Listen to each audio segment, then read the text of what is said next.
Hey everybody, Captain Blunder here, and welcome back to Plunder or Blunder!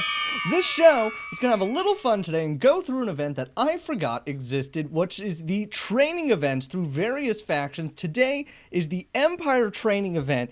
Gonna go through, just have a little fun with it, and also wanted to use this time to thank you all for just watching these episodes, going through the show, and leaving some great comments, leaving some amazing feedback, helping me out, figure out where to go with this. So I just wanted to thank all of you. It's been an amazing journey so far. It's been about 6 or 7 weeks, and just the community for Galaxy Heroes as a whole is amazing. I was able to find a guild from somebody watching the YouTube videos. They reached out and invited me into their guild. Thought it was amazing that you guys are just so helpful and so knowledgeable about this game. And you know, sometimes it is really hard to figure out where you want to go with this. There's so much to know, so much to do, and just the outpouring of criticism, good and bad, people just being incredibly encouraging of this project. It's really heartwarming, and I cannot thank all of you enough for helping me on this journey. Now let's go back to the event. I thought this was pretty fun. This is what you get to do when you're at the beginning of the game.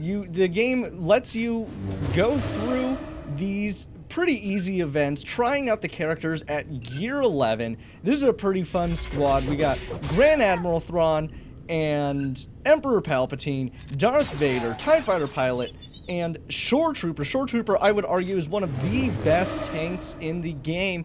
And little known fact, the Empire does not provide workers' compensation.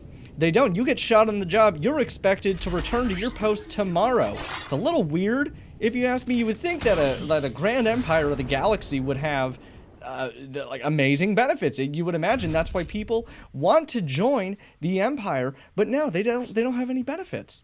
And look at this, getting some just solid stormtrooper rewards. I don't know if you guys knew this, but stormtroopers can't shoot anything. They can shoot at them, but they can't shoot the actual thing. It's a weird clause in the contracts of stormtroopers. They just need to look intimidating and shoot as much as they can, but their main goal is to not hit stuff.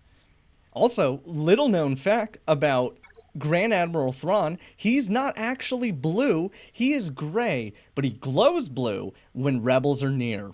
Don't know if you guys knew this about Darth Vader, but Darth Vader's breathing apparatus can't order pizza directly. It's a real shame. Don't know why they didn't design that into the suit. I would imagine, you know, in a civilization as advanced as Star Wars, somebody would have invented pizza, and people would want it immediately, especially the 501st underneath Darth Vader's guide. I would imagine on the battlefield they need pizza reinforcements as often as they can. You know, funny little thing about Commander Luke Skywalker, he looked oddly proud after he kissed his sister.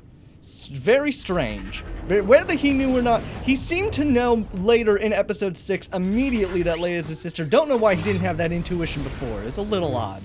Funny fact about R2-D2, he is actually wanted for several war crimes, mostly for using incendiary weapons on enemies, as banned by the Alderaan Accords. I know a lot of people don't hold the Alderaan Accords to have much weight after the destruction of the planet, but many Rebel Alliance people do consider it to still be a war crime. Now, Princess Leia, she was once famously pulled over by the Alderaan police for speeding in a youngling zone. Old Ben Kenobi, while he is highly regarded to be one of the most honorable Jedi and just people of all time, it is not well known that he had often used Jedi mind tricks during games of Sabacc to benefit himself. I don't know if you guys ever caught on to this, but did you know that Palpatine is the Senate?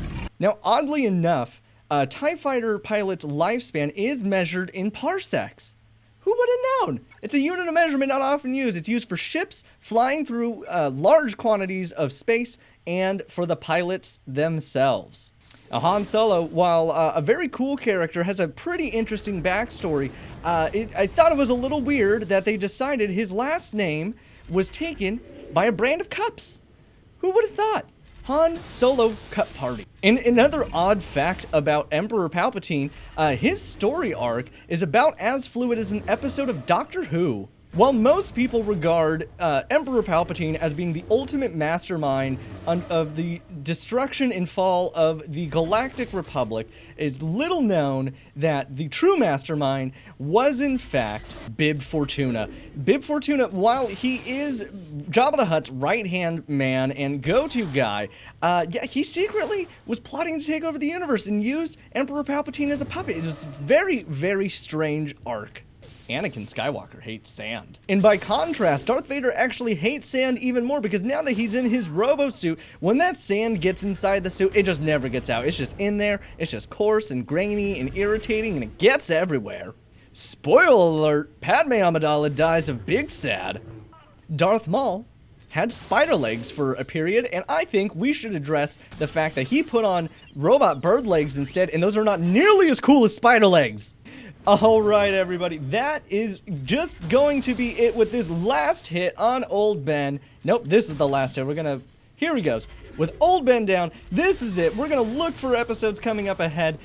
New content going to be coming out. Going to start farming some of the characters you guys have been suggesting. And if you still have suggestions, think I should be going for anyone in specific. It sounds like bounty hunters and Geonosians are the way to go from here on out. So I'm going to take you guys' suggestions to heart, and we're going to try them out. So until next time, everybody, cheers.